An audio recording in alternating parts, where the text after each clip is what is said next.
γι' αυτό. Μα πώς είναι έτσι αυτό το λουκάνικο?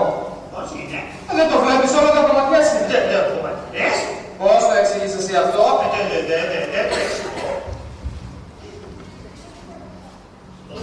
Στήριο πράγμα. Φας. Χθες το βράδυ ξύπνησα από το κύριο και λέω παίρνω ένα λουκανικάκι και πήρα. Και το πρωί που σηκώθηκα είδα όλο το κουτάκι με τα λουκανικάκια ήταν ανοιχτό και όλα τα λουκανικάκια είχαν τα ίδια σημαδάκια. Ξέρεις τι σημαίνει αυτός βου? Όχι. Ξέρεις ποιος μπορεί να το έκανε αυτό? Όχι. Ένας ποντικός. Ποντικός. Ποντικός βεβαίως. Ποντικός.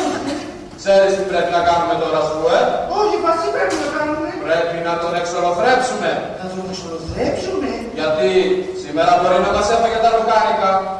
Αύριο όμως μπορεί να μας φάει το ψωμί μας. Το ψωμί μας? Να τον εξολοθρέψουμε. Αλλά πώς θα τον εξολοθρέψουμε πάλι?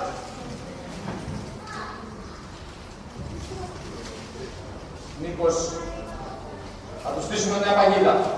Παγίδα? Βεβαίως. Μας μ' αρέσει την παγίδα. Μας μ' αρέσει την παγίδα. Λοιπόν, φέρε την παλίτσα με τα παραπερνάλια. Αμέσως. Σβέτα.